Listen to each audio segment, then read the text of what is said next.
possiamo iniziare. Poi speriamo che qualcun altro si aggiunga nell'arco di questa chiacchierata, che è una cosa un po' inusuale, un po' particolare rispetto al nostro standard, perché questi seminari, come li chiamiamo noi, Equilibria e incontra, sono nati un po' d'anni fa, nel 2017, quindi insomma un po' di tempo nel passato, con l'idea di incontrare gli enti di certificazione, i verificatori e le aziende e quindi parlare con loro degli strumenti più innovativi che le aziende possono andare ad applicare sui temi legati al tema della sostenibilità, in termini generali. Grazie, ringrazio intanto chi apre la telecamera, che è sempre piacevole vedersi in faccia, quindi grazie a Giulia intanto, che dopo anche presenteremo. E dicevo, nasce da questa logica nel Notario 2017 per cercare di facilitare il punto di contatto tra le esigenze delle aziende e quello che c'è disponibile a livello di mercato, a livello volontario, a livello cogente. Non a caso nel 2017 abbiamo parlato dei CAM, criteri ambientali minimi per l'edilizia, poi abbiamo parlato della carbon footprint di prodotto a livello del settore alimentare, l'IPD process, e poi, insomma, vedete, non sto qua a leggervi tutto, ma quelli che sono i vari temi sviluppati nel corso del tempo, la certificazione plastica a seconda vita, certificazione energetica e via dicendo, no? Quindi questa logica era proprio di contatto, come dicevo prima, tra aziende e i certificatori. Poi nell'ultimo periodo abbiamo iniziato ad ampliarlo un po' anche a altri temi, cioè, prendiamoci un paio d'ore, un po' abbondanti, 2 o 3 ore per rifare una riflessione assieme almeno una volta in 2 mesi, ma senza avere un po' il fiato sul collo, perché noi facciamo un appuntamento mensile che si chiama il T-Corner, e l'appuntamento mensile è una cosa da 30 minuti svizzeri. C'è sempre una persona che introduce un tema, poi magari ve lo faccio, anzi già che ci siamo, visto che oggi siamo anche in pochi, abbiamo anche un po' di tempo, quindi ne approfitto, torno indietro e faccio vedere anche questa cosa qui velocemente, che magari può interessare comunque a qualcuno di voi. Ecco, il T-Corner è una cosa, come dicevo, a cadenza mensile, 30 minuti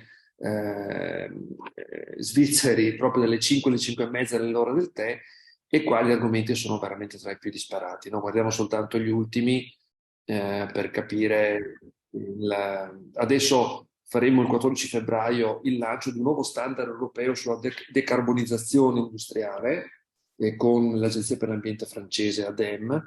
Abbiamo fatto il piano generale della mobilità ciclistica, poi abbiamo fatto con Giacomo Grassi, uno dei redattori del rapporto dell'UNDP, il Gap Emission Report, dell'UNEP anzi, lui è del JRC, e poi da Sharm el Sheikh abbiamo fatto l'aggiornamento della COP27 e via dicendo. Ecco, quindi dicevo, questi appuntamenti mensili sono degli appuntamenti molto rigidi nei tempi, c'è poco tempo per approfondire, ma più che altro per aprire la testa rispetto a nuovi contenuti, mentre i seminari, questi appuntamenti bimestrali, ci danno la possibilità di anche discutere un po' più approfonditamente dei vari temi. E come vi dicevo, inizialmente era molto rigido l'approccio azienda, consulenti e certificatori. Dall'inizio dell'anno scorso abbiamo un po' cambiato, abbiamo presentato una survey della ISO in prima mondiale, perché insomma, partecipando io nei gruppi ISO avevo il contatto di questa collega americana degli Stati Uniti che ha fatto la survey per ISO, quindi ha presentato i risultati veramente che non erano ancora stati neanche presentati nei gruppi di lavoro ISO, insieme con Accredia. Poi delle nuove norme sulla misurazione della circolarità che erano in pubblicazione, poi sono state pubblicate da parte di UNI. Abbiamo parlato di Carbon Footprint Italy, il programma Pareto sul carbon management.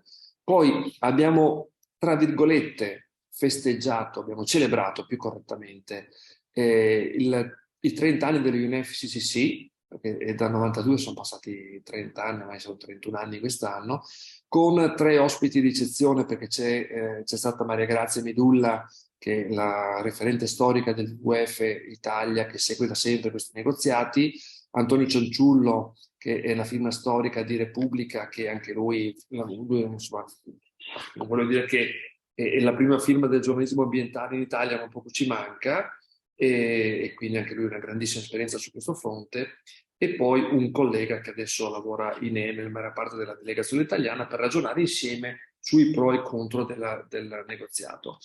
Ed infine, il 23 novembre abbiamo parlato della nuova prassi di riferimento, la PDR 125, sulla parità di genere, è una cosa anche questa molto importante che sta sviluppando in modo molto sempre più spinto. Dicevo, quindi abbiamo deciso di fare un po' di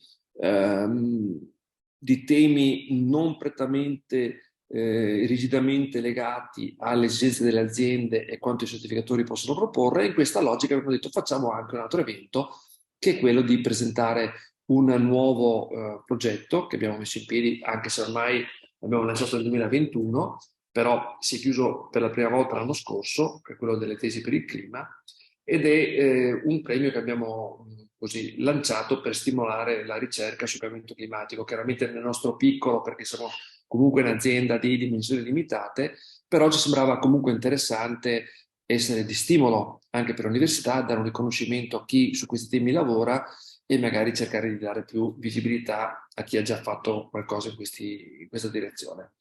E quindi oggi siamo qui insieme con Elena Semilzin, professoressa associata a Ca' Foscari e delegata alla sostenibilità dell'Ateneo di Ca' Foscari, che ci parlerà dell'impegno appunto di Ca' Foscari in questa direzione. E poi abbiamo le presentazioni di un paio di tesi, finaliste vincitrici, una di Padova e una invece di Venezia. Di Venezia Giulia Genuzio, che saluto, che è anche qui, anche lei è già collegata, mentre Philippe Faury si collegherà dopo il coffee break perché lavora e quindi non è riuscito a trovare lo spazio, ha dovuto prendere un permesso, ecco, per cui insomma ha limitato al minimo lo spazio per questa attività. E quindi intanto ringrazio in anticipo sia Giulia Genuzio che Elena Semenzin. E non leggo direttamente quali sono, come dire, le competenze e le esperienze delle due persone che vi ho appena citato, perché è scritto qui e insomma lo possiamo vedere direttamente, e poi diventa anche abbastanza sempre un po' pesante, no? Leggere in dettaglio quanto scritto nel sito, però poi magari sia Elena che Giulia si presenteranno, quindi ci racconteranno in termini pratici quello che stanno facendo, che hanno fatto. Allora,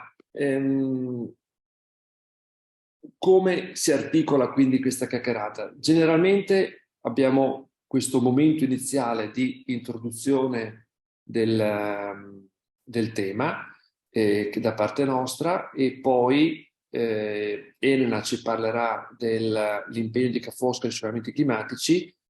Tendenzialmente vorremmo fare un coffee break semplicemente perché dopo stare troppo tempo davanti allo schermo, insomma, alla fine ci si stanca, si perde un po' di attenzione. Vorremmo invece avervi belli, vispi e attenti durante la presentazione di due lavori di tesi, e quindi l'idea di fare un coffee break verso le 3:10 e poi riprendere con le presentazioni e fare una chiacchierata con chi ha prodotto il lavoro di tesi.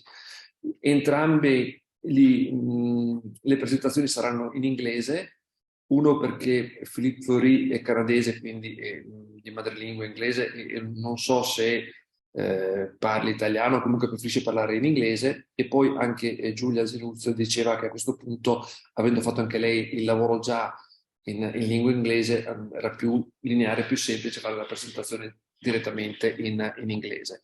Quindi io vi rubo soltanto ancora qualche minuto per raccontarvi un qualcosa di più delle tesi per il clima. Perché intanto un'azienda si mette a lanciare un bando per le tesi secondo noi più stimolanti, più interessanti sul tema del cambiamento climatico. E intanto perché siamo un'azienda particolare, noi lavoriamo sul tema del cambiamento climatico da ormai ben più di 10 anni, più sui 15 che sui 10, e il nostro lavoro è quello di supportare le aziende nel quantificare le emissioni di gas ad effetto serra, aiutarle a mettere in piedi obiettivi di riduzione, piani di transizione climatica, e quindi questo è il tema che mette a fuoco come ci sia un orientamento molto spinto da parte nostra come Aequilibria su questi temi.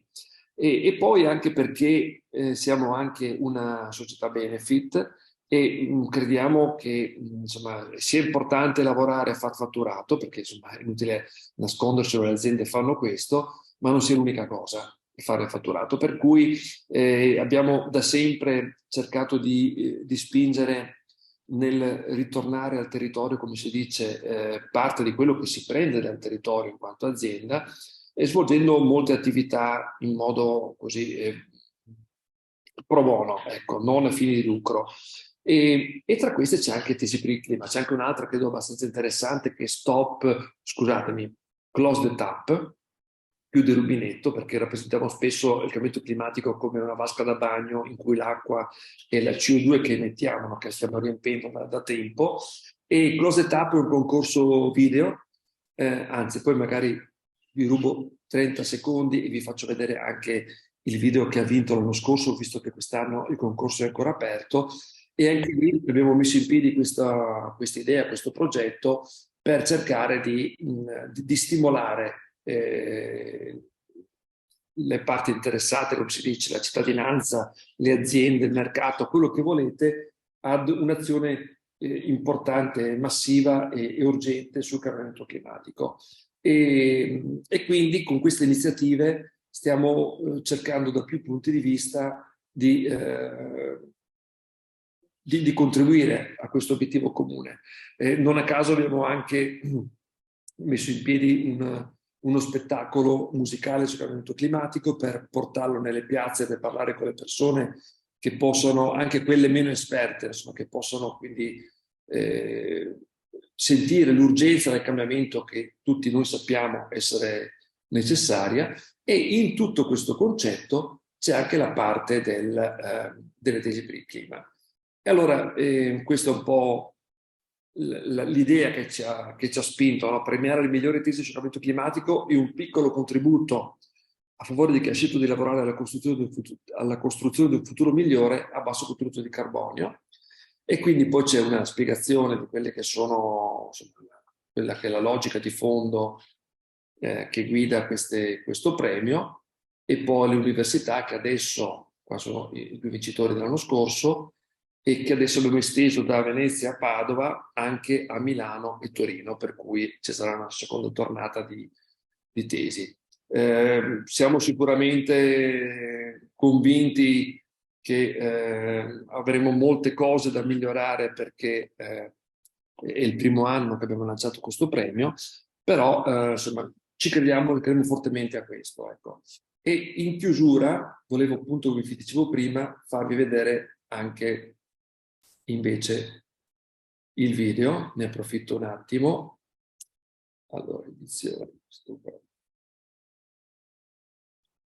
che è un ragazzo delle Filippine, David Augustin, che ha fatto questo video che a me piace, insomma, riteniamo che sia particolarmente interessante. Quindi vi lascio vedere questo video e poi magari torniamo a noi.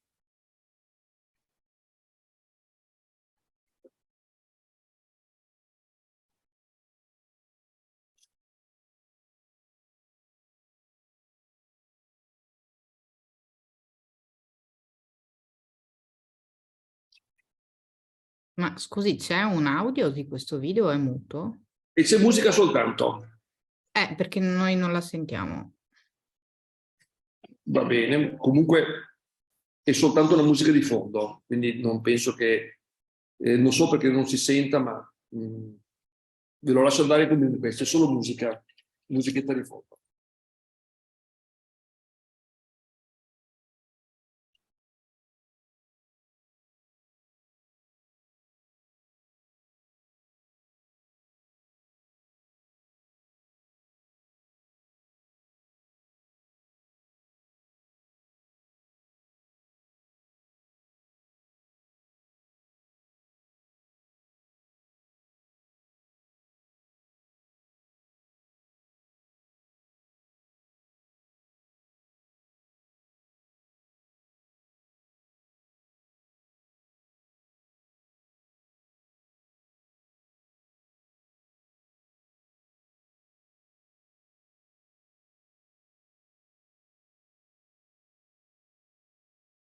Ok, quindi dicevo, l'anno scorso ha vinto David Augustin, questo ragazzo delle Filippine, e il tema era legato ovviamente al cibo, come si capisce benissimo dal video.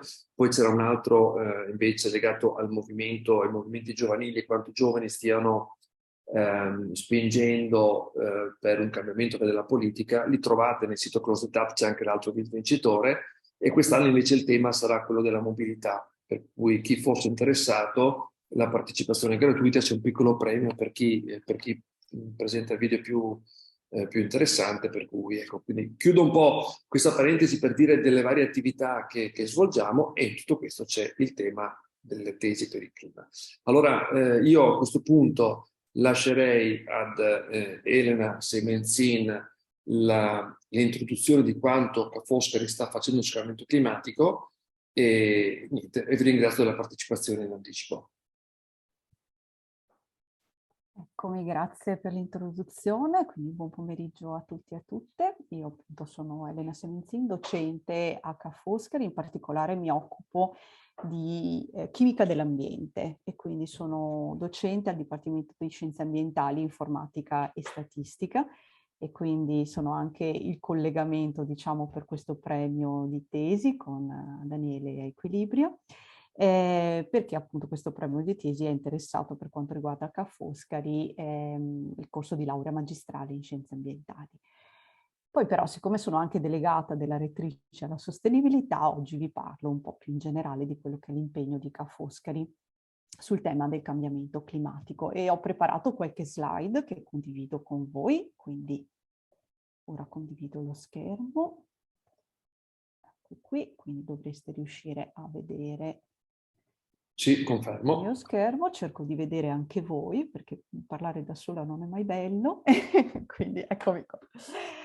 Allora, parto un po' da lontano, nel senso che vi racconto un pochino il fatto che sì, quello che fa Ca' Foscari in termini di cambiamento climatico entra in un progetto più ampio, che è un progetto che si chiama Ca' Foscari Sostenibile. È un progetto che abbiamo in Ateneo dal 2010. E quali sono gli obiettivi di questo progetto? Da un lato guardare internamente ai nostri processi e quindi rendere noi stessi come Ateneo più sostenibili. Dall'altro, visto che comunque diciamo, ci troviamo in un territorio e quindi possiamo influenzare anche diciamo, il territorio con i nostri comportamenti, avere un dialogo con i diversi portatori di interesse che non sono solo la comunità cafoscarina e quindi anche i nostri studenti, ma anche proprio la municipalità, il comune, la regione e così via. Quindi l'idea è appunto di lavorare in termini di sviluppo sostenibile, ma anche promuovere la conoscenza della sostenibilità e dell'Agenda 2030 per lo sviluppo sostenibile. Ultimamente, siccome sotto il rettorato della nostra rettrice, professoressa Tiziana Lippiello, è stato definito il piano strategico 2021-2026, e in questo documento, perché proprio di un documento diciamo abbastanza corposo anche si tratta, trova spazio la sostenibilità e vi riporto proprio qui una citazione di quanto si è deciso di riportare in questo documento. Quindi la sostenibilità deve essere pervasiva, ispiratrice di azioni virtuose in tutti gli ambiti dell'Ateneo, e quindi noi abbiamo la didattica, la ricerca, la terza missione, che è tutto quello che è trasferimento anche verso l'esterno, e ovviamente i processi interni, tutte quelle che sono le procedure, le azioni che diciamo sono alla base del funzionamento dell'Ateneo, attraverso una pianificazione coerente e coordinata che coinvolga tutte le componenti dell'Ateneo, personale docente e tecnico amministrativo, studenti e studentesse, proprio perché diciamo, siamo consapevoli del fatto che non si riescono a fare dei progressi in ambito di sostenibilità se tutti non abbiamo la stessa consapevolezza e quindi lavoriamo insieme verso una certa direzione. Quindi all'interno di questo piano strategico noi continuiamo a rendicontare anche quelle che sono le nostre azioni in termini di sostenibilità. Anche quest'anno abbiamo pubblicato il nostro bilancio di sostenibilità sui dati del 2021. Ovviamente nel bilancio di sostenibilità che trovate è scaricabile nel sito web dell'Ateneo, insieme a tutti i bilanci passati. Ovviamente andiamo a rendicontare in termini di pianeta, persone e prosperità, perché diciamo, contiamo, insomma andiamo a vedere quelli che sono i 3 pilastri della sostenibilità e poi ovviamente abbiamo un focus su quello che è didattica, ricerca, terza missione, perché sono queste appunto le attività che ci vedono maggiormente coinvolti. Dentro il bilancio di sostenibilità, lo vedete qui sotto pianeta, c'è scritto emissioni di CO2 in tonnellate di CO2 equivalenti, vedete un più 16%, perché poi ovviamente l'obiettivo è quello di ridurre, ma saltando dal 2020 al 2021 abbiamo avuto un aumento legato al fatto che nel 2020 avevamo avuto pochissima attività in sede. Beh, questo dato deriva dal calcolo dell'impronta di carbonio che facciamo per l'Ateneo Ca' Foscari. L'impronta di carbonio la calcoliamo anch'essa dal 2010, in realtà poi diciamo se all'inizio eravamo un po' più zoppicanti, negli ultimi anni ci siamo un po' irrobustiti, per cui dal 2017 noi facciamo parte, adesso vi spiego questo RUS, vedete scritto GDL RUS sui cambiamenti climatici, RUS sta per Rete delle Università per lo Sviluppo Sostenibile, quindi Ateneo Ca' Foscari come più di 80 atenei in Italia, ormai siamo più di 80, fa parte di questa rete nazionale. In più Ca' Foscari, nella mia persona, appunto, siedo anche nel comitato di coordinamento di questa rete e nell'ambito della rete ci sono diversi gruppi di lavoro. Uno di questi è il gruppo di lavoro sui cambiamenti climatici. Uno dei lavori importanti che è stato fatto a livello di gruppo di lavoro è stato proprio quello di andare a definire delle linee guida per il calcolo dell'inventario di emissioni di carbonio per gli atenei, in modo da fare in modo che l'impronta di carbonio venga calcolata da più atenei possibili e possano avere un monitoraggio appunto di quali sono i loro consumi. Parallelamente sono state definite anche delle linee guida per la mitigazione e l'adattamento ai cambiamenti climatici, di cui però parlerò dopo. Quindi dal 2017 noi facciamo parte di questo gruppo di lavoro e quindi abbiamo condiviso le nostre metodologie di raccolta dati e calcolo delle emissioni. In più, sempre più o meno nello stesso periodo, ci siamo appoggiati allo spin-off Green Decision per la valutazione dell'impronta di carbonio e anche per definire le strategie di riduzione delle emissioni. Quindi dal 2018 al 2020 ci siamo dotati di un piano di Ateneo di riduzione delle emissioni di gas ad effetto serra. Quindi sulla base di questo abbiamo messo a punto una serie di processi, innanzitutto di raccolta dati, perché sembra banale, ma insomma anche in un'organizzazione come la nostra non è così scontato avere tutti i dati a disposizione o mettere a sistema la raccolta dei dati. E poi il calcolo di indicatori, quelle che sono le mappature necessarie per definire appunto gli ambiti in cui il nostro Ateneo impatta maggiormente e quindi potrebbe effettivamente andare ad agire in maniera più efficace. Qui ho scritto fino al 2020 perché poi ci siamo detti che questo non bastava più e abbiamo voluto creare un piano di mitigazione e adattamento ai cambiamenti climatici. Quindi a fine 2020 abbiamo costituito un comitato scientifico e abbiamo lavorato nel corso del 2021 proprio a questo piano di Ateneo che prevede, che è stato diciamo poi approvato dagli organi e pubblicato, trovate anche questo sul sito di Ateneo, prevede una serie di azioni e un programma credibile per la progressiva riduzione dell'impronta carbonica dell'Ateneo. L'obiettivo è il raggiungimento di una neutralità emissiva al 2050 e poi anche aumentare la resilienza ai principali stressori climatici ai quali siamo soggetti. Giusto per darvi un'idea un po' più concreta di che cosa si tratta, noi abbiamo definito una serie di sottobiettivi. Innanzitutto avere una conoscenza sempre più dettagliata del nostro profilo emissivo, perché come vi dicevo, sì, raccogliamo dati da diverso tempo, ma ancora vediamo che non abbiamo, diciamo, tutta la conoscenza che vorremmo avere, perché abbiamo diverse sedi distribuite sul territorio, alcune in terraferma. Io adesso sono al campus scientifico di via Torino, a Mestre, ma abbiamo tante sedi storiche in centro storico e non è sempre facile raccogliere dati puntuali per ciascuna di esse. Allo stesso tempo anche fornire una conoscenza dei principali stressori climatici e dei loro effetti sulle strutture, attività e i principali stakeholder. Informare riguardo le azioni che come Ateneo abbiamo intrapreso e stiamo intraprendendo per ridurre il nostro impatto emissivo e aumentare la resilienza di un clima che cambia, quindi sicuramente essere tutti quanti consapevoli dello sforzo che stiamo facendo, evidenziare eventuali carenze conoscitive e suggerire azioni per colmarle, ovviamente proporre azioni per la mitigazione e l'adattamento con questa parte è stata anche difficile, con l'indicazione della potenziale efficacia e praticabilità e anche definire come e quando implementarli e come andare a monitorare i risultati.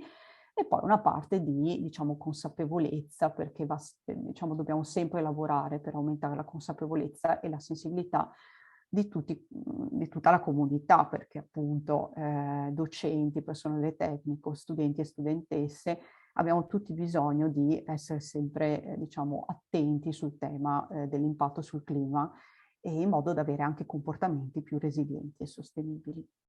Il piano che abbiamo creato ha una validità, una durata triennale, quindi 2023-2025, adesso abbiamo provato le azioni per il 2023, poi annualmente andremo a vedere nello specifico che cosa è il caso di mettere come prioritario e abbiamo visto come aree di intervento che queste sono, diciamo, quelle che per noi sono più interessanti, cioè difficili attrezzature, perché abbiamo visto che sostanzialmente, diciamo, il nostro inventario di emissioni è soprattutto legato a quelli che sono i consumi di riscaldamento e raffrescamento e quindi noi abbiamo anche tutta una serie di edifici nuovi in costruzione, per esempio la residenza qui, la nuova residenza qui in via Torino che si sta per completare, ma poi insomma lavori che vengono fatti nelle diverse sedi e ovviamente è importante che qualsiasi lavoro venga fatto in un'ottica di riduzione di quelli che sono potenziali impatti. Nelle sedi storiche, il centro storico, per esempio, la produzione di energia da fonti rinnovabili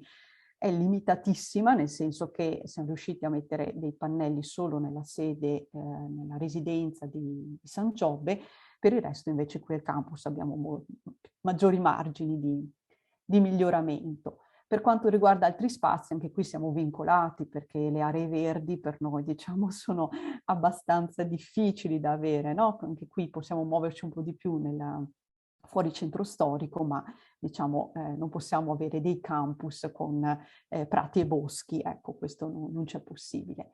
La mobilità è un tema interessante perché noi diciamo, abbiamo mappato quello che è lo spostamento casa università, casa lavoro di studenti e docenti, personale tecnico amministrativo e incentiviamo l'utilizzo dei mezzi pubblici. Ovviamente su questo non abbiamo grossi margini di miglioramento, ma possiamo dialogare con chi nel territorio ha margini di miglioramento in questo senso e quindi è in corso un dialogo con il comune, la municipalità, eccetera.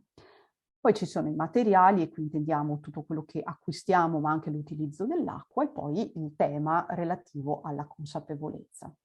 Qui vi ho già anticipato un pochino quello che c'è dentro in termini di azioni in programma, quindi per quanto riguarda gli edifici, soprattutto monitoraggio e raccolta centralizzata dei dati consumo e gestione energetica, strategie per l'utilizzo di energia elettrica da fonti rinnovabili, che però vi ho detto ha dei vincoli, e miglioramento del sistema di controllo della temperatura in base alla presenza o meno dell'utente. Su questo vorremmo lavorare in modo da ottimizzare i nostri consumi. Sulla mobilità, appunto, quello che stiamo facendo è dialogare con il comune e le aziende di trasporto pubblico per incentivare mobilità alternativa e tariffe agevolate. Sui materiali, ovviamente, c'è la parte di rifiuti e quindi di maggiore efficienza nella raccolta differenziata, ma quello su cui stiamo puntando in maniera particolare adesso è fare anche il calcolo dell'impronta idrica e avere un monitoraggio più puntuale dei consumi dell'acqua per poi valutare anche qui se possono esserci delle strategie di utilizzo dell'acqua piovana, visto che insomma è una risorsa preziosa, lo è sempre stata, ma in questo momento ne siamo più consapevoli forse di quanto, visto l'anno che abbiamo trascorso. E poi comunicazione, organizzazione di seminari aperti al pubblico, campagne di comunicazione, sia per, diciamo, informare rispetto alle nostre azioni intraprese e aumentare appunto consapevolezza e sensibilità di tutti gli attori coinvolti. In realtà quello che noi notiamo è che i nostri studenti e le nostre studentesse sono già molto attenti a questo tema, tant'è che in parallelo alla redazione del piano di mitigazione e adattamento ai cambiamenti climatici, i nostri studenti ci hanno chiesto di sottoscrivere come Ateneo la dichiarazione di emergenza climatica ed ecologica. Anche questo trovate sul nostro sito. Questo è stato proprio, il documento è nato per iniziativa della componente studentesca, è coinvolto appunto studenti, studentesse, dottorandi, dottorande, ma poi c'è stato anche il supporto di personale docente e tecnico-amministrativo, e quindi diciamo abbiamo accolto molto volentieri la firma, diciamo, la sottoscrizione di questa dichiarazione che richiede all'Ateneo impegni precisi e azioni rivolte non solo al proprio interno ma anche all'esterno dell'università. Quindi siamo, diciamo, questa attenzione da parte degli studenti su questo tema, ma anche su altri temi relativi alla sostenibilità, si fa sempre più sentire, perché ovviamente si sente l'urgenza dell'azione. Noi comunque come attività abbiamo quella, non dico la principale, però una delle tre, insomma, è quella della didattica, per cui continuiamo nella nostra attività di formazione di studenti e studentesse rispetto ai temi della sostenibilità. Qui forse non riuscite a vedere bene perché è molto in piccolo, ho riassunto quella che viene definita didattica di sostenibilità in Ateneo. In realtà sono corsi di laurea triennale, magistrale, piuttosto che programmi internazionali, percorsi minor, i dottorati, i master o anche i MOOC, che trattano in maniera più o meno ampia di temi legati alla sostenibilità. Ho evidenziato scienze ambientali, corso di laurea magistrale, perché appunto l'ambito nel quale il premio di tesi di cui si parla oggi si è andato a concretizzare. Noi abbiamo anche il percorso di laurea triennale, ma nel percorso di laurea magistrale ovviamente i temi legati al cambiamento climatico vengono approfonditi. Qui vi ho messo la pagina legata al corso di laurea. È un percorso che si struttura in 3 curricula paralleli, quindi gli studenti possono scegliere uno dei 2 curriculum in italiano, capitale naturale e servizi ecosistemici, oppure monitoraggio e risanamento dell'ambiente, mentre in inglese abbiamo Global Change and Sustainability, che prima aveva un altro nome, ma adesso si chiama così. Quindi sostanzialmente lungo questi 3 percorsi vengono approfondite diverse tematiche. Il tema della sostenibilità è ovviamente centrale a tutti e 3 i curricula, anche se esplicitato nel titolo solo nel curriculum in inglese, che è quello che accoglie anche, diciamo, più studenti internazionali. Vi rubo un ultimo minuto per dirvi che in tema di sostenibilità e di didattica abbiamo appena attivato anche un progetto nuovo, sperimentale, che è la lezione 0 sulla sostenibilità. Allora, anche questo è un progetto che in realtà prende il via dal lavoro che stiamo facendo a livello di RUS, la rete per delle università per lo sviluppo sostenibile. Tra i gruppi di lavoro che prima vi citavo c'è anche il gruppo di lavoro educazione, e lì già da un po' di tempo si è ragionato sul fatto che è fondamentale cercare di portare degli elementi di base, proprio dei fondamenti di sostenibilità a tutti e tutte gli studenti e le studentesse degli Atenei. Quindi l'idea di questa lezione 0, che poi diversi Atenei stanno portando avanti in maniera sperimentale, in maniera diversa, perché ognuno ci mette del proprio, attendere l'idea che questo insegnamento diventi un insegnamento obbligatorio per tutti a livello di ciascun Ateneo, e questo è il progetto che vogliamo portare a livello ministeriale. Per ora, come si sta strutturando? Noi lo stiamo portando avanti in maniera sperimentale con 50 studenti e studentesse dei corsi di laurea triennale dell'Ateneo, quindi provenienti da diversi corsi di laurea, che hanno deciso di seguire questo percorso. Percorso che, vedete, inizia con un seminario tematico e poi si sviluppa secondo i 3 pilastri, dove per ciascun pilastro ci sono 3 insegnamenti fondamentali di ambito ambientale, e poi c'è un insegnamento trasversale Quindi noi abbiamo gestione sostenibile del ciclo idrologico, energie e fonti rinnovabili, biodiversità e ecosistemi terrestri, ma poi abbiamo economia, quindi andiamo un po' sull'altro pilastro, e cambiamenti climatici, in questo senso trasversale perché va a toccare altri ambiti. E così via per la parte sociale ed economica. Quindi questo è un nuovo progetto di cui siamo particolarmente orgogliosi, che vede il via a breve, nel senso il primo seminario di insegnamento introduttivo l'abbiamo fatto, adesso a febbraio quando iniziano i corsi partiamo con gli altri. Abbiamo delle lezioni che sono già incardinate in corsi di laurea esistenti, quindi abbiamo questi 50 studenti che si affacceranno nelle classi dove ci sono altri studenti di altri corsi di laurea ed altre invece lezioni che sono state create ad hoc. L'idea è appunto di dare delle basi, vedete anche sul tema dei cambiamenti climatici, ma non solo, relative alla sostenibilità, e di finire con degli esempi di pratica della sostenibilità da parte di associazioni studentesche e un'indicazione su quello che possono essere le vie della sostenibilità, cosa nel concreto si può fare, come lo si può fare, non solo con lezioni frontali, ma anche con degli elaborati, diciamo, che siano critici e che portino a una riflessione da parte degli studenti. Bene, con questo io ho concluso, vi lascio qui i riferimenti per ulteriori informazioni se volete raccoglierne e ringrazio Daniele per l'invito e gli studenti che presenteranno le proprie tesi, faccio i miei complimenti. Gli ex studenti ormai, ma L'ex studenti, ex.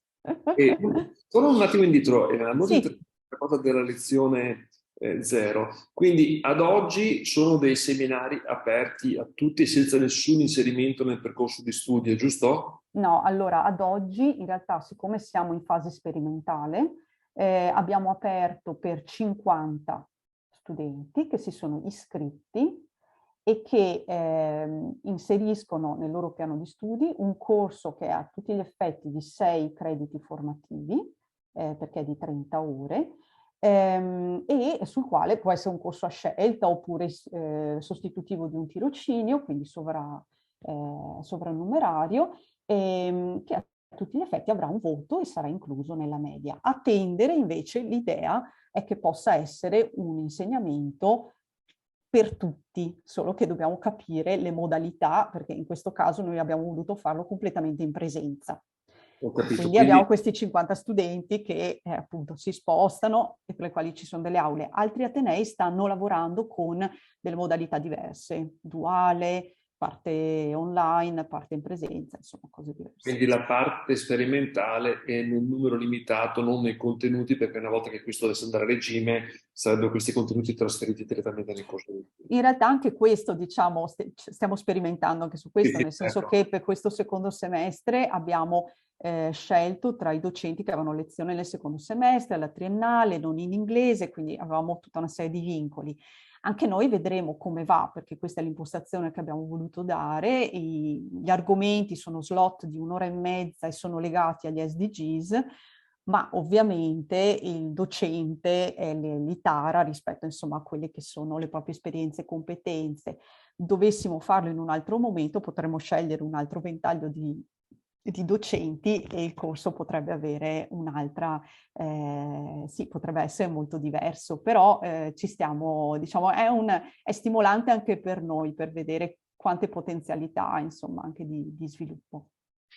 E dicevi che questo fa parte di quella rete RUS che citavi prima, quindi anche le altre università hanno fatto qualcosa di simile?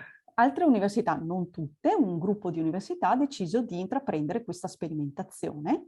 E, per esempio l'Università di Bari, perché questa me la ricordo facilmente perché la coordinatrice del gruppo di lavoro è proprio dell'Università di Bari, e altri stanno provando in questo anno accademico a proporre su, diciamo, una struttura molto generale che ci eravamo dati, ognuna la sta declinando, ogni ateneo le sta declinando come meglio crede. Dopodiché avremo un momento in cui ci ritroveremo, metteremo intorno al tavolo le nostre esperienze e vedremo, diciamo, di imparare dalle esperienze di tutti per capire che cosa ha funzionato di più, meglio, che cosa invece è da smussare, quale potrebbe essere il format, diciamo, più interessante, più d'impatto da portare avanti. Va bene, molto interessante. Ci vedo Giulia Genuzio che ha alzato la mano, quindi facciamo questa singola domanda, che così poi facciamo il coffee break ed entriamo nei nostri orari pianificati. Buongiorno.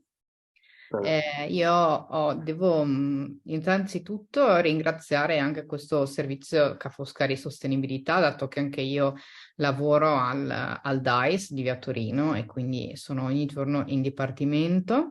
E ho notato tra l'altro che adesso le bibite gasate vengono somministrate solo in lattina, proprio per evitare anche la plastica. Tuttavia mi sorge un consiglio, così un suggerimento molto pratico, che è il problema dell'acqua, perché le macchinette continuano a vendere bottigliette d'acqua e perché purtroppo c'era un distributore di acqua, un rubinetto allo Z, che adesso non so se sia in funzione, ma tipo da noi al Delta non c'è nulla e la qualità dell'acqua insomma non è delle migliori, quindi penso che questa potrebbe essere una cosa utile da considerare. Sono preparata per una risposta, perché allora sul discorso qualità dell'acqua, siccome appunto si dice spesso qui in campus la qualità non è buona, eccetera, eccetera, abbiamo fatto fare delle analisi e sostanzialmente non sono state rilevate criticità, solo in alfa hanno dovuto fare un intervento che è stato fatto di manutenzione durante le festività natalizie. E questo ha ritardato l'installazione degli erogatori. Ok. Perché diciamo, la ditta è stata trovata, gli erogatori arriveranno nuovi, tra l'altro più di quelli precedenti, ma questo ritardo è dovuto a, diciamo, un accavallarsi di situazioni. Nei distributori sono state tolte le bottigliette di plastica e quindi giustamente ci devono essere gli erogatori, anche perché ci hanno tutti forniti di borraccia di Ca' Appunto, Foscari infatti. e quindi è giusto che si possa. Voi direte, chi non è di Ca' Foscari, ma potete riempirle nei bagni. In realtà per legge non possiamo dire a nessuno di andare a riempire il proprio borraccio nei bagni, perché diciamo i bagni sono ad uso sanitario, per cui abbiamo deciso di andare di erogatori che però diciamo durante la pandemia non abbiamo potuto acquistare. Adesso c'è stato un po' un ritardo, ma ci sto sotto e arriveranno. Bene, Grazie grazie perché comunque da Giulia. me poi le informazioni non sempre arrivano corrette al destinatario, quindi Lo so, è Ne parlavamo difficile. anche prima del problema delle comunicazioni, che è un altro problema molto, molto interessante da affrontare. Faremo un seminario sulla comunicazione. è Esatto, molto esatto. bene. Allora, noi saremo arrivati alla fine della prima parte. Teoricamente avremo adesso un coffee break, visto che però siamo un numero esiguo e forse le prime interventi sono stati anche abbastanza leggeri. Vi chiedo se volete continuare subito con le presentazioni o se preferite fare un attimo di pausa. E nelle reazioni ci sono i tastini verde e rosso. Quindi chi vuole reazioni in basso sul menu, c'è reazioni, che compare rosso e verde. Chi vuole continuare magari può cliccare il verde, chi vuole fare un coffee break senza problemi fa rosso e quindi vediamo insieme se fare una pausa caffè o se andare direttamente con le presentazioni. Quindi votate, come si dice in questi casi. Verde per continuare dritti, rosso per fare una pausa caffè, magari anche contenuta. Vediamo, qualcuno si è già espresso, vediamo se qualcun altro c'è. Reazioni, in basso, si apre il menu. Giovanni, ha alzato la mano, prego Giovanni. Sì, volevo semplicemente dire che purtroppo io devo staccarmi tra poco, quindi non faccio una votazione per quel motivo lì, però volevo solo avvisare di questo, credo anche Laura. Quindi Ok. lasciarvi... Anch'io mi spiace perché abbiamo una riunione a cui non possiamo non essere. E allora prendiamo il vostro come voto per continuare, in modo che almeno 10 minuti vi risentite e poi... Perfetto, grazie.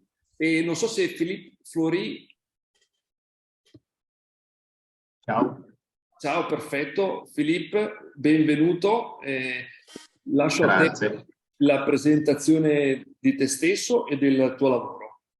Ok, perfetto, però lo farò in inglese, perché sono canadese, quindi il mio italiano non è così ottimo. Va bene, già stai va bene per rispondendo tutti? bene, per cui già vedo che capisci l'italiano, per cui vai pure in inglese, non c'è problema. Okay, cool. Well, thank you for the invitation. First of all, I'm really happy to be with you, and I'm also happy that we were able to make that in a decent time for Canadian time, because I'm joining from Ottawa, Canada's capital.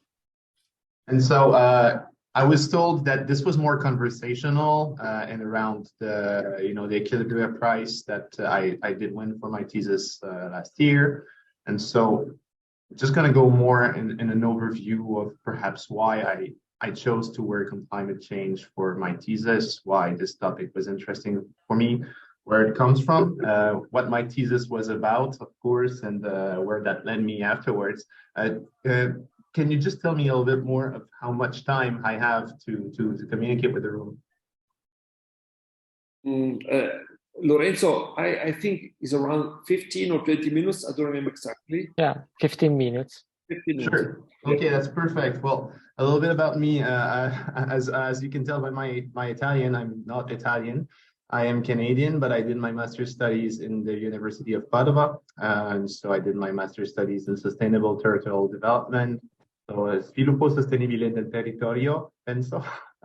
And so basically that was a European program. So part of my studies were with the University of Padova, then with the KU Leuven, as well as with the Université Panthéon-Sorbonne in Paris. So I did study in these three universities. While the program in itself was more on sustainable development, so including, of course, climate change issues, but also resources management issues, social equality issues, was very broad. Personally, what got me into it was questions of climate change and environmental justice, just for the scope of these threats for civilization, right? And for me, it was also a good way to address many things that are important for me. So social justice is highly intertwined with climate change. The economy is also highly intertwined with climate change, human rights abuse. So it was just at the nexus of all of that. And I feel this is the big challenge that our generation will have to face. So it was more of a way to address everything that I was interested in, but also a call as a human being, seeing the decline of biodiversity, seeing the decline of climate. I felt I needed to do my job and do my part to be part of the solution. And so that's a little about me. So that led me to write the thesis on energy democracy.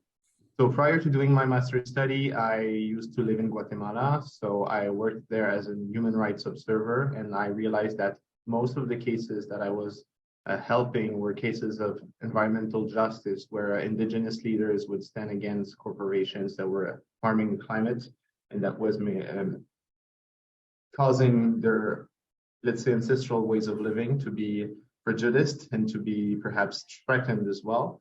So I wanted to see how can a transition towards a more sustainable energy sector and economy in general can also be part of a transition towards an economy that works for the people and a democracy that works better for the people, that is closer to the people.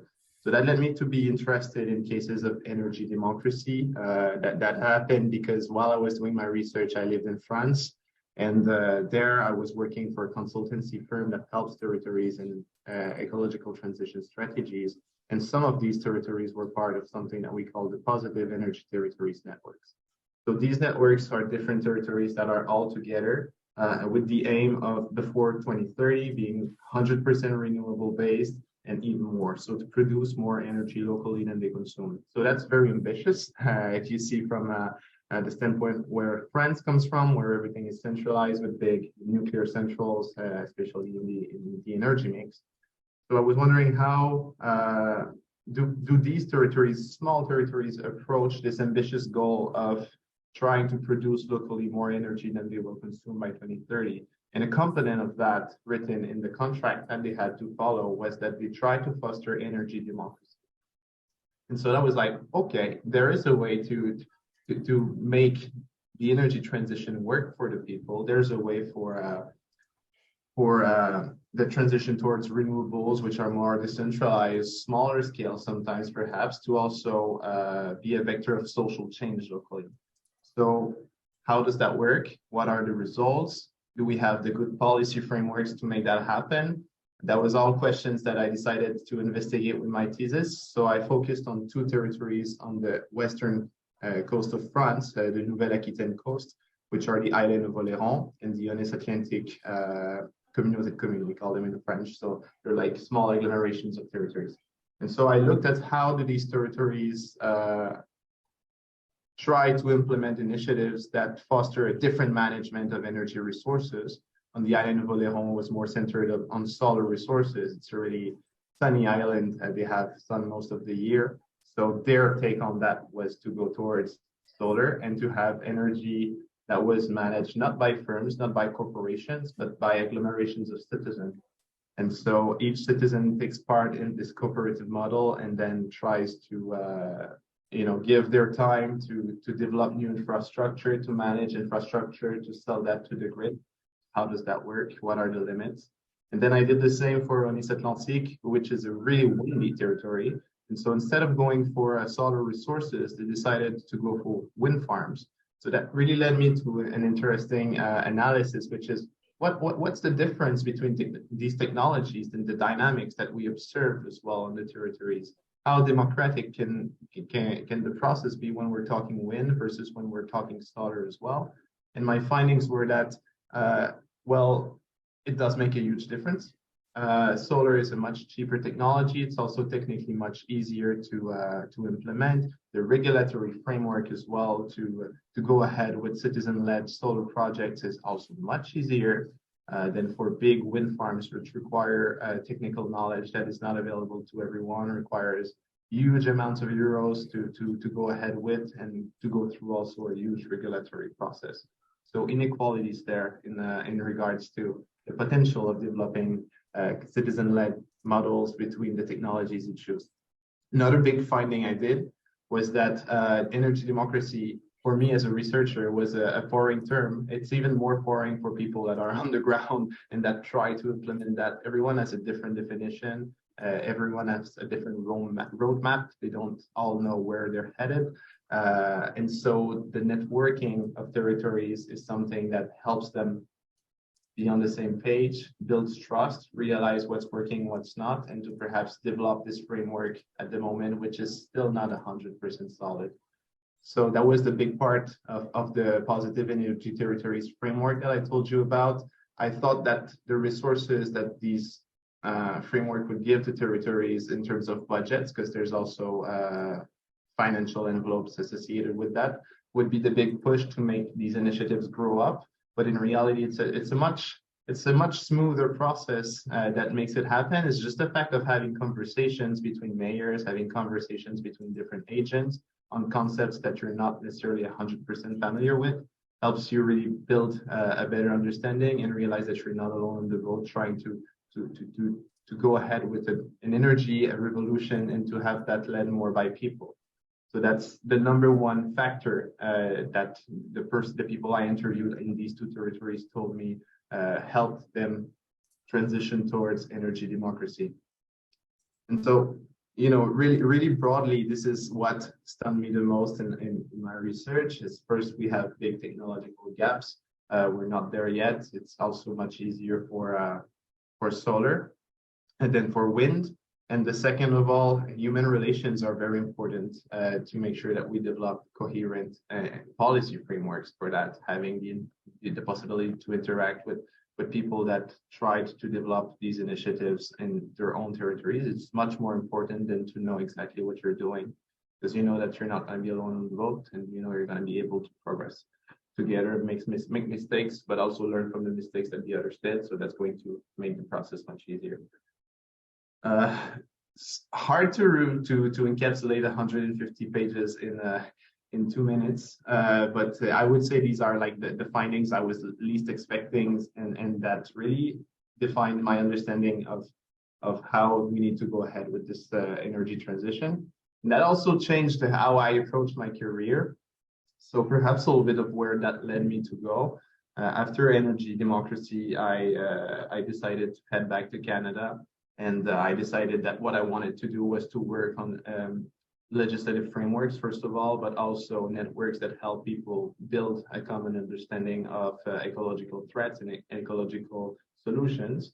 So I spent a little time with the UNDP, which is the United Nations Development Program, and I worked on a platform that is called it's the Green Commodities Program platform. So this is something that helps people working in the agricultural field, to build a common framework of understanding of how agriculture impacts climate, how agriculture impacts biodiversity, and what solutions we can bring. So that brings people from the African region, from the South Asian region, from Europe, from South America. So that's a really interesting mix there. And I feel that the findings of my thesis really helped me understand the value of these connections and human interactions that we have through this program.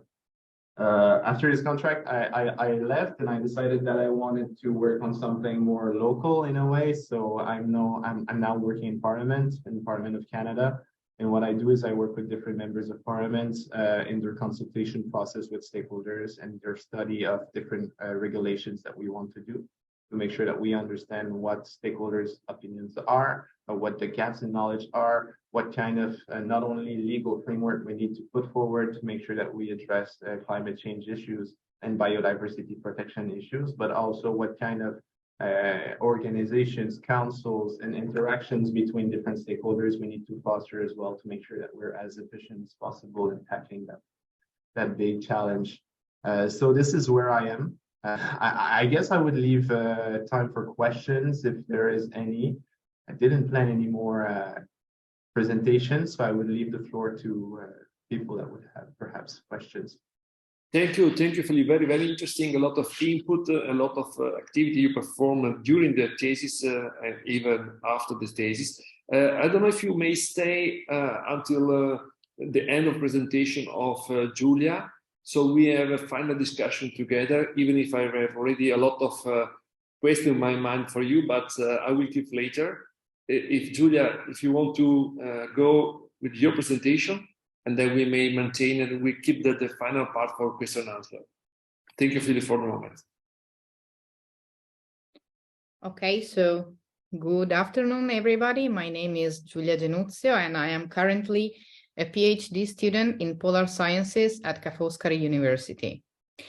The question is, how did I approach this master thesis? Because during my first year of master in global environmental change, I was very lucky to meet Professor Carlo Barbante, who is the chief of the CNR of polar sciences. And after the exam, I just asked him if I could join the internship there. And so I start my new adventure in the paleoclimatology. But before this, in my private life, I always took part in international volunteering, both in environmental issues, but also I took part in some conferences in Barcelona about active citizenship and in the European Mediterranean area.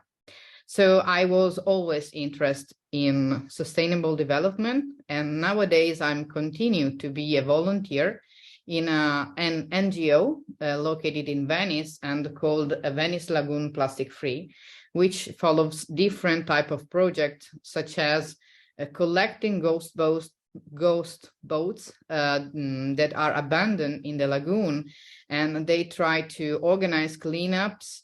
And so the plastic issue is one of the key points, but there is also social involvement and sustainability in a wider sense. So now I would like to share my screen. So let me know if you can see. Yes, perfectly.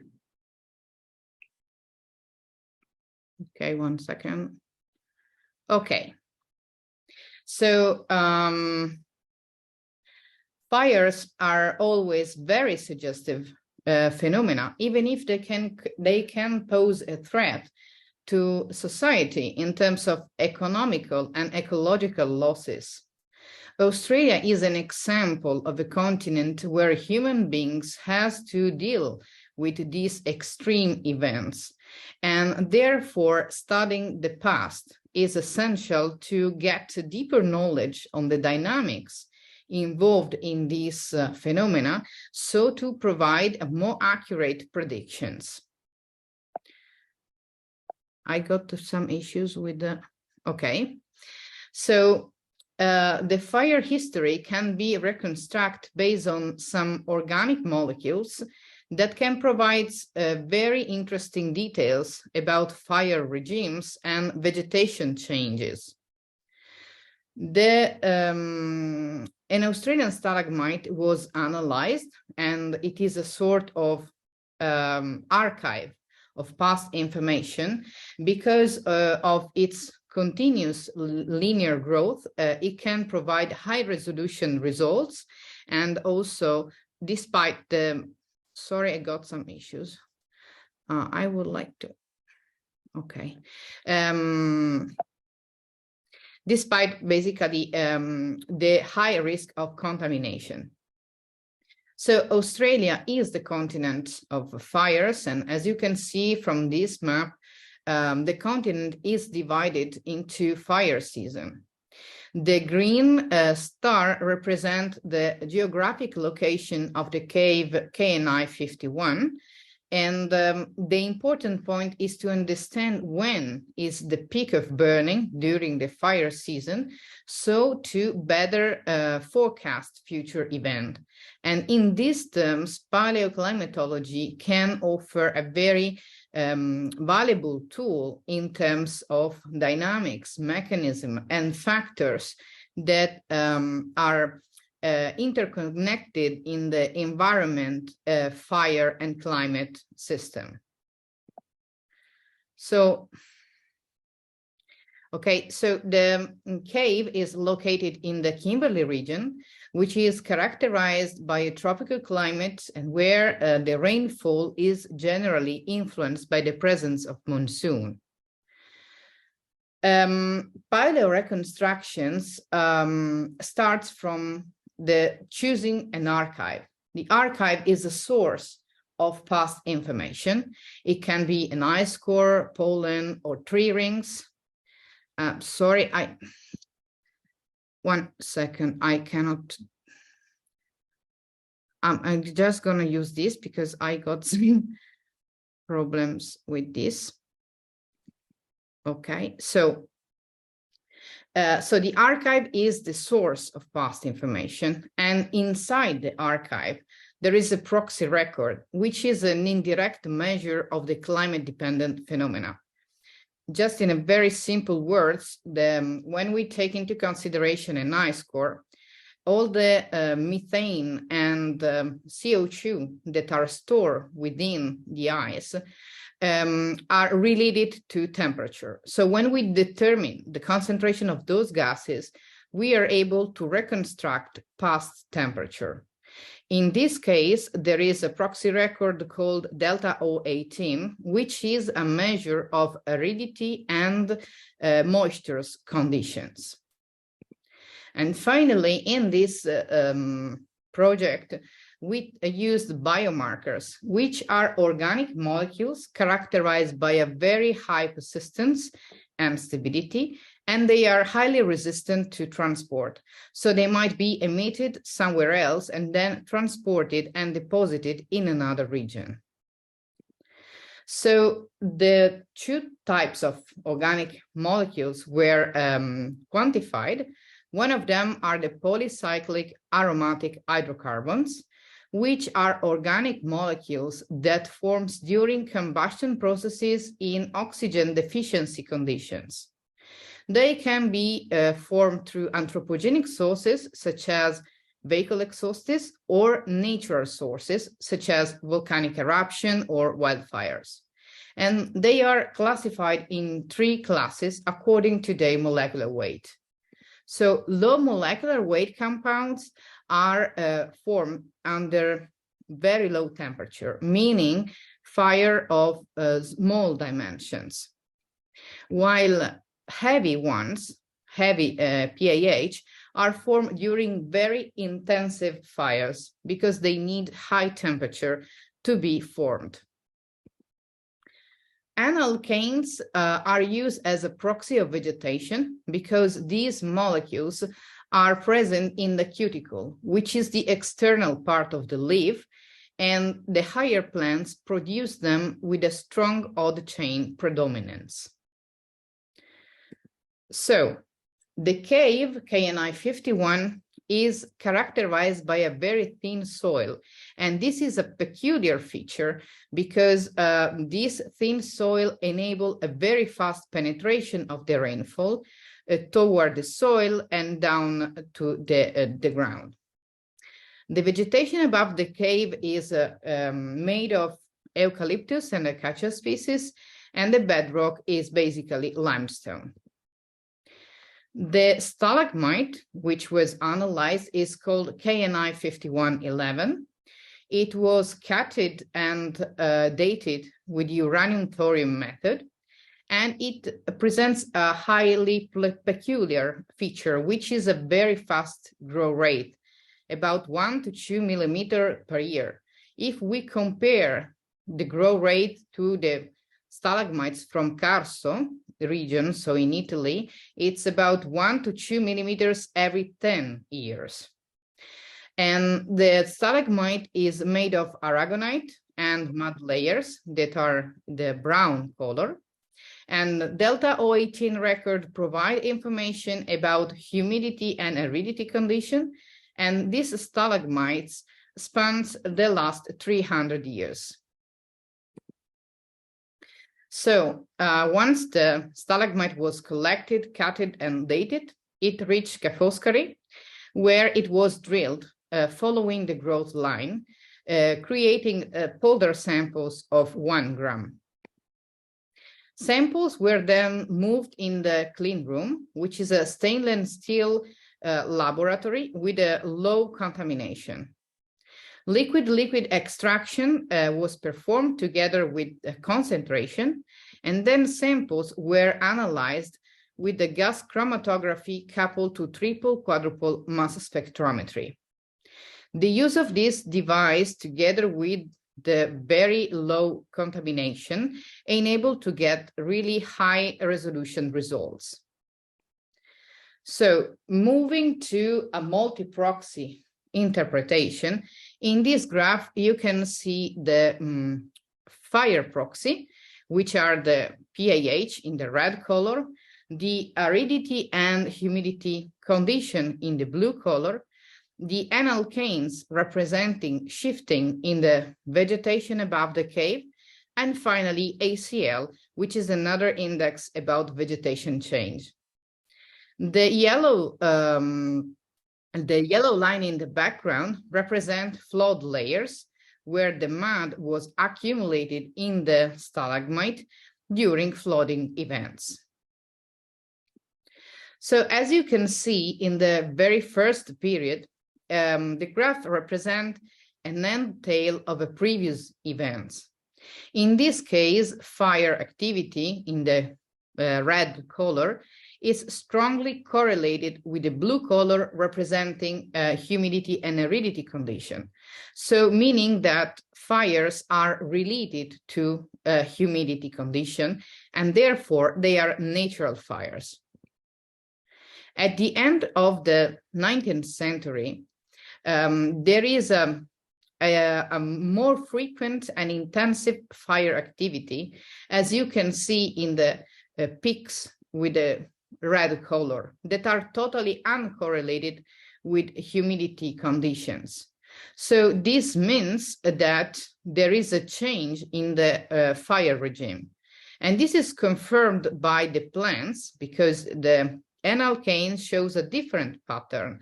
And probably now plant adaptation are not in response to climatic condition, but to fire.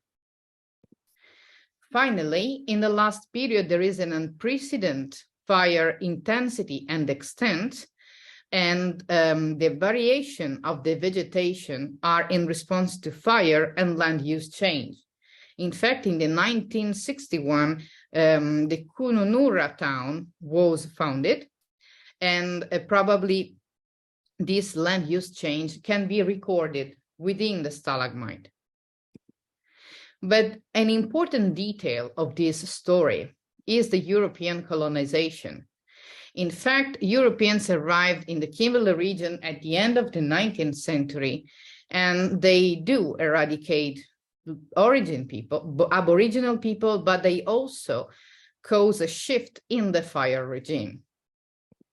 In fact, while Aborigines tend to use very small and frequent fires, and they had a very deep knowledge of the territory, Europeans tend to use very rare and intensive fires, so to expand meadow and pastures, and some of them at some point were not under control. So this shift in the fire regimes coincide with the European colonization. And in fact, there are some different trends and different magnitude. So as you can see, in the very first part of the record, there are natural fires related to climatic condition, and plants adaptation are driven by climate. But at some point, anthropogenic fires start to happen, and in this case, the intensity and frequency is dramatically changed. Plants adaptation are in response to fires, and therefore there is no correlation between fire activity and climate. But just to try to understand if the stalagmite was a valuable tool or not, these data were compared with the one provided by the Northern Australian Fire Information. So this satellite image shows the area surrounding the cave between 2000 and 2009. This is a qualitative interpretation of the spreading of fires. This other satellite picture shows the fire frequency between 2000 and 2020. So as you can see, the Kimberley region is strongly affected by fires. So to sum up, samples were collected in Australia, then they were cutted and dated in New Mexico with the uranium-thorium method, and then they reached Ca' Foscari University, where they were drilled, and 1 gram polder samples were made.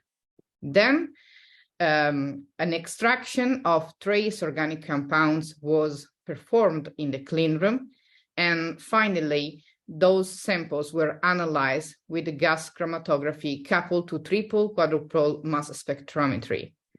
Then a multi-proxy interpretation of the data was performed, so to reconstruct the fire history in the last 300 years that was written in a stalagmite.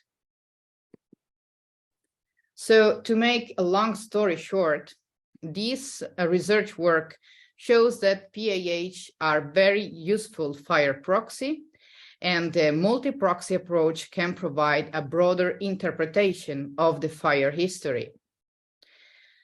In this powder reconstruction, it was possible to discriminate between natural and anthropic fires, and to also discriminate plant adaptation if they were driven by climate or by fire. It was possible to detect the European colonization and the shift in the fire regime. Moreover, these data were compared with historical data and satellite data, and this proved that the stalagmite is a valuable tool. Anyway, this field of research is in its early beginning, and therefore these are suggestions for future researches.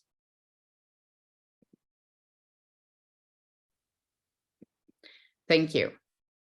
Thank you, Giulia. Very interesting. Also, it's also amazing to see two different theses, both in connection with climate change, but with so different perspective. You know, from one side, Giulia is really deep in the scientific analysis, and it's not surprising me that is Professor Barbante that guided you, because he's very expert on the same kind of analysis on the I-score. So you changed the I'm analyzing I-scores because I'm doing a PhD, and so I'm just analyzing more or less different types of organic molecules stored in I-scores. So yeah, sure, no, I mean that he's very, very, very well known, in particular with Epica and beyond Epica, because he's working exactly in this period in beyond Epica to reconstruct the history of the concentration of CO2 in the atmosphere in the last 1.5 million years. So it's very amazing.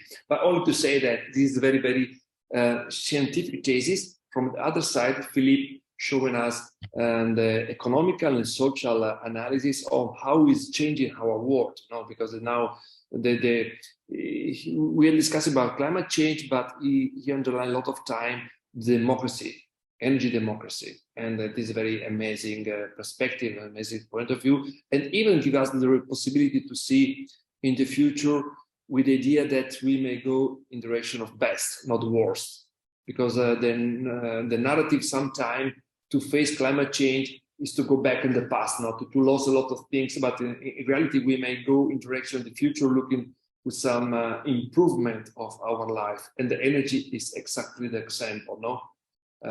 We have a lot of experience on the control of energy, and we know in particular in this period with the war between Russia and Ukraine, we know very well what does it mean to have the control of energy. And from the other side of the coin, there is the democracy for energy democracy that is very, very amazing. Only to underline that we have two different theses looking the same problem, climate change, from two different perspectives, and then I think it is very interesting. But now I like to open the floor to any comments or questions. Don't be shy. And Giulia, if you stop sharing the screen, it'll be easier to see each other. Okay. Maybe I start. We'll start with Philippe. It's very interesting. Try to understand how the production of energy and the relation between people involved in the production of energy is changing exactly in this moment. No, we have some experience in Italy of cooperative that are collecting funding from normal people, citizens, but now even from companies, in order to work together in the construction, for example, of a windmill. And at the same time, we have an interesting law in Italy that is coming from a European directive, le comunità energetiche. I don't know how is in English the name, no? And so it's another step in direction of the democracy on the base of energy. So what do you think? How you see the future in terms of the production of energy in the next 10, 20 years? Well, that's a very big question, so I'm not gonna, don't take my word for a prophecy here, but that's it, and I think that changes as well from, you know, if you mean within the European Union, because now I'm back in the Canadian context, and the issues are totally different. We are a very heavy... You may tell us also what is happening in Canada. It's also very interesting for us. Yeah, the thing in Canada is we're a very resource reliant economy, right? So we are big on resource exportation, resource exploitation, extraction, all of that. So that of course comes with a component in relation to energy and its democracy. But like, let's go for the, you know, this study was more about the European context and the French context. I think energy democracy as a concept is more out there. It's definitely being more understood that the nexus between people and energy is something we need to play on if we really want to reach our targets in relation to the Paris Agreement for greenhouse gases reduction. Energy democracy helps people be more aware of energy, what it takes to create it, what it takes to manage it, its limits as well. That being said, it's a very hard concept to implement. I didn't go into it all that much in my presentation, but the energy democracy initiatives that I looked at are still a very small portion of the energy mix. So there's a long way to go. Is it realistic to think that that all of the energy mix that we have can be something that's managed closer to the people through cooperatives? I would say under the business as usual scenario in terms of energy consumption, that's hard to conceive because we are very, very energy intensive civilizations. We are very high consumers of energy, and that requires much more than cooperative projects. So we need to work on that end as well, but this is something that energy democracy helps us do, is understand how we can act on our energy consumption and why perhaps we need to reduce it as well.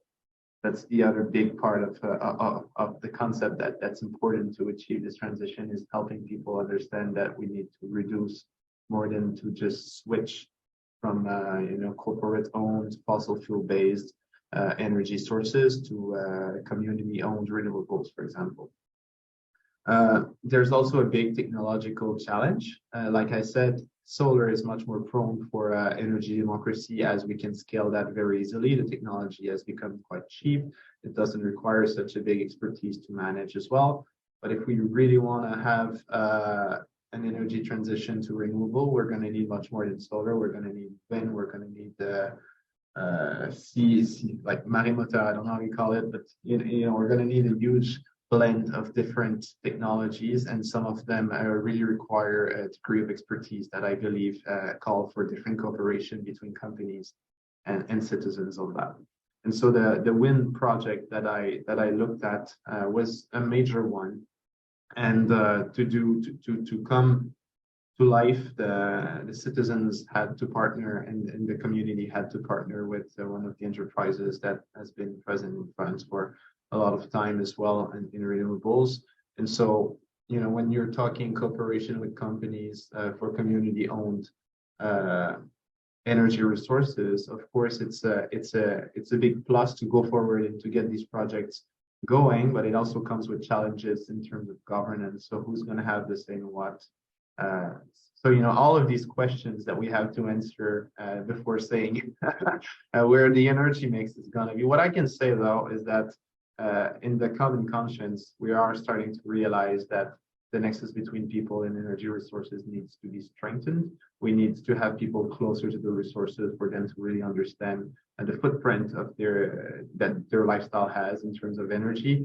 And if we don't get all of the energy sources managed by community-based enterprises, cooperatives, and groups, at least having a portion of this energy coming from people will help them realize that they need to consume less, and perhaps that's going to help us go in the good way. So there's a momentum for that.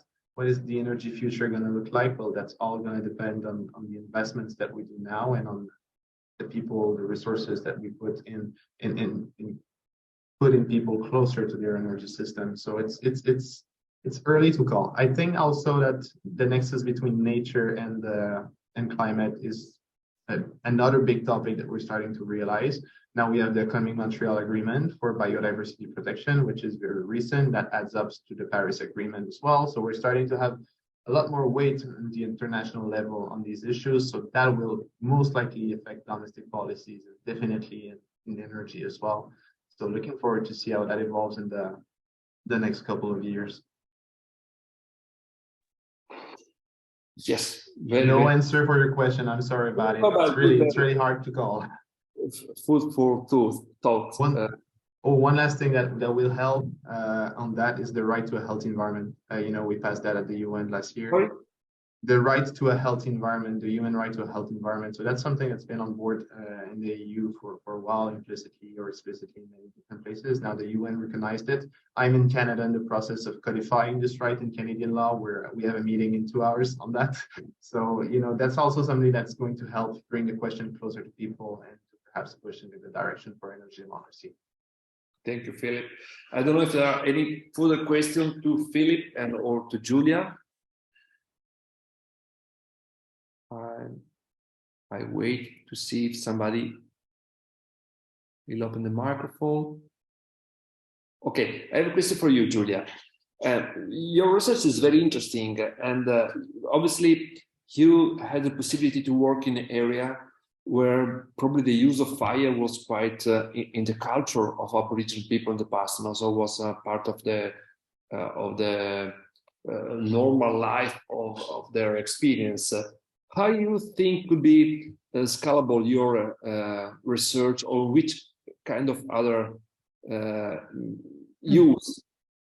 Okay, first of all, I would like to start with the fact that we will provide this data to the local authorities of the Northwest Australia, because they can be implemented in the forecast models. And so this knowledge will be very helpful to provide more accurate future predictions. So this is really the first use of this knowledge.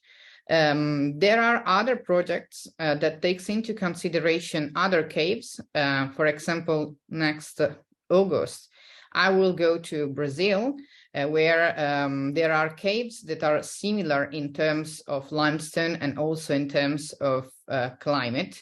And so we would like to collect some of these stalagmites and then to analyze them at Foscari and try to make a sort of comparison between them.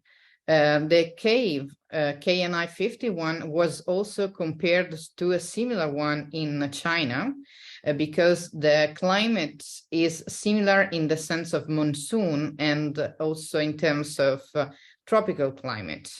Unfortunately, this type of analysis cannot be performed in Carso, for example, because despite there are a lot of fires, as we already saw this summer, the last summer it was dramatic summer for my region. This type of analysis cannot be performed because the growth rate of the stalagmite in Carso are very slow, and therefore high resolution results cannot be achieved. Other types of analysis can be performed there, but not the organics, because the organics needs a lot of matrix, and they need a particular type of molecules also. For example, this field of research is really new because the only one that tried to do some analysis on polycyclic aromatic hydrocarbons in the speleothems were two research teams from France, but they couldn't reach high resolution results because they didn't have the proper laboratory. So we are lucky because we can access the clean room, but unfortunately this type of study can be performed only in tropical climate. So it would be interesting to take into account, for example, some African caves, because also there the use of fire was part of the culture and is a part of the landscape if we take into account landscape as something between human beings, culture, nature, climate, and so in a broader sense. Yes, very interesting. Any question or comment from other colleagues, participants? Or even between Julia and Philip, if you want to have some cross question between, so you have so different experience that maybe you may have some curiosity on the work of the colleagues. But in my case, I am very interested in the theme of energy, because I did some courses about renewable energies. I did also a kind of team assignment about using solar panels in a house, which type of them are the best for, depending on the size of the roof, the type of the house, and so on and so forth. But unfortunately, my knowledge about this, it's dramatically low. But I am very interested in the application of renewable resources in a daily life, because I saw, for example, many, how to say, this small turbine that the mini windmill. I don't know that exactly, but I don't know if they are actually useful or not, for example. And so I'm very ignorant on this side. So that's I saw the application of this kind of machine in Scotland, but obviously there are different wind conditions. So that condition was really effective to have a small turbine for each house. But here in Italy, it's quite difficult in my understanding. But maybe, Philippe, you have more information on it. Yes, well, thanks for the question. It's always nuanced answers are required when we're coming to renewable. It can be useful if you have like good wind conditions, if your energy consumption is low as well. My take on it would be that perhaps, you know, in terms of renewable, the big problem is intermittency. So, you know, the thing is, we can see a lot of wind turbines being installed on individual roofs, solar panels as well, but they're all intermittent resources, right? So that's going to help for sure alleviate energy demand for a moment on the main grid, but is it going to replace all these grids? Well, if we don't think about batteries and storage and all of that comes with it as well, I don't think so. So now is the interesting thing. If we're going to go batteries, we can go really sustainable. We can go really unsustainable as well. So, you know, deep mining, rare mineral, critical earths, and when we know that the circular economy is really underdeveloped on these, we're talking less than 1%, you know, circular economy for these minerals. It's easy to think that it's not a sustainable solution. But one of the things I was really interested in is, you know, energy conversion as well, and for storage. So one thing that can be done that could work to help in parallel of going for more like decentralized and renewable sources is we're talking hydroelectric batteries. I don't know if that's something you know. That's something you can do if you have a water source nearby. So basically, when you generate energy during the day with turbines, with solar panels, all of that, if there's an extra, which requires for people to consume less as well. But if we manage to generate this extra, we can pump that in terms of water in the reservoir, and when sun goes down, wind goes down, then we have hydroelectric dams that take the lead. So that's kind of a way to, it's seen as a battery as well, but it's not a battery in the traditional sense of things. So, you know, there's always different ways to conceive, to address intermittency in terms of that, but it's still always going to be the main problem for renewables as we know them today. So is it useful? It is, but not always.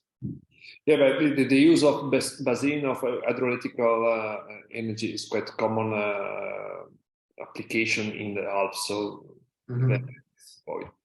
yeah, it's not something we see here a lot. That being said, because you know we have big lakes in Canada, we have all these just our dams don't really store energy all that much. Just go and you know we're still blessed with rains and big water bodies. So still quite foreign here, but I think it's going to have to be developed if we are talking about moving to 100% renewable grids.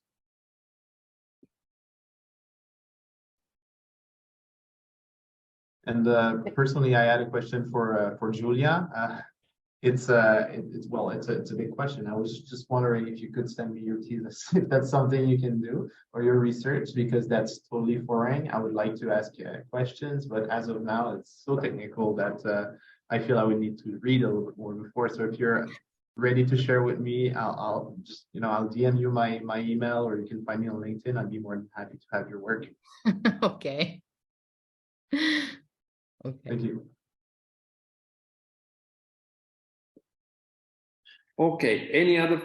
Elena, please, you open your mic. Just one word about we were talking about the renewable energy, and since I'm working on life cycle assessment of different production systems, also because here at Ca' Foscari we do have a minor course, which is about energy production, climate change, and also environmental impacts and risks of that production. it's always very interesting for me to find out every year some scientific publications about the environmental impacts of different renewable energy solutions, and it's always interesting to discuss with the students the fact that there are also always pros and cons. We cannot say, well, this is the best solution, this is what we should apply, we should go for.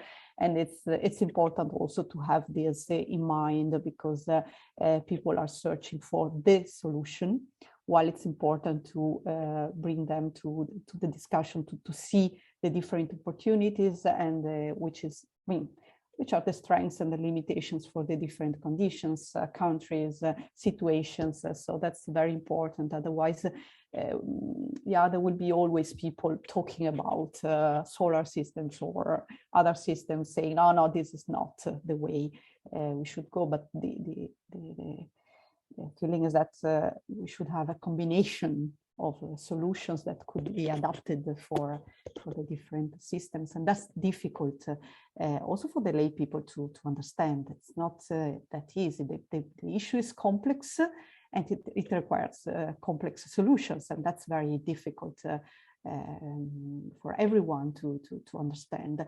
And on top of that, the solution is also to reduce our consumes. So it's hard. It's a lot of thing to face, no? To reduce, to lessen our lifestyles, also the travel we do, everything that we reached, no? In our countries. Philippe, do you have a comment? That's that's exactly, you're underlining a really important point, like sobriety and reduction of demand is the best solution, as the need that we don't have is not even a question, right? We just don't need that energy, so we don't need to think about how to produce it. And I think especially you're underlining the pros and cons of renewables, and I think it's important to make the link with the circular economy. All of these renewable resources also have a material footprint. They need to, and a life cycle as well. They're not all that long, right? And so we need to be geared up with an economy that's going to be able to make something out of the pieces for different, renewable technologies, and to recycle them and to have them put back in society, because we can't keep just going in mines and digging the minerals that we need. That also that is not renewable. It's going to have an end. It has a high carbon footprint as well for these activities. So we need to be serious about the circular economy strategies that we develop in parallel to the energy transition strategies. If we keep being linear in our approach, we're not going to have a solution for that. So perhaps that's what I would add to what you just said, and that would be it. Yeah, if we think in Europe, at least, we have the Green Deal. One of the most important pillars of Green Deal is in the 455 is energy efficiency, and energy efficiency is exactly the reduction of consumption. No? So yeah, and one of the findings in my thesis was also that even though we seem to be all clear on the fact that energy efficiency, energy reduction is the way to go, it's not the most politically paying option to opt for when you're an official, when you're a mayor, when you're someone in charge of the strategy. You want the big project that's going to show the difference, something visible for people to understand. Physical result, physical, they want physical result. Yeah, exactly. So when you go for turbines, you see them. When you go for solar panels, you see them. But are they the solution, like Elena was saying? Well, the solution, I think, passes by a change in behavior for people, and that it's not something that you can build, at least not physically. That's a culture to build. Yeah, I'm thinking, the sewage pipeline, is another part of the area where the measure doesn't have any official recognition, but is very important and it's fundamental. It's the same kind of example, yeah. Okay, I don't see any more question or hand raised.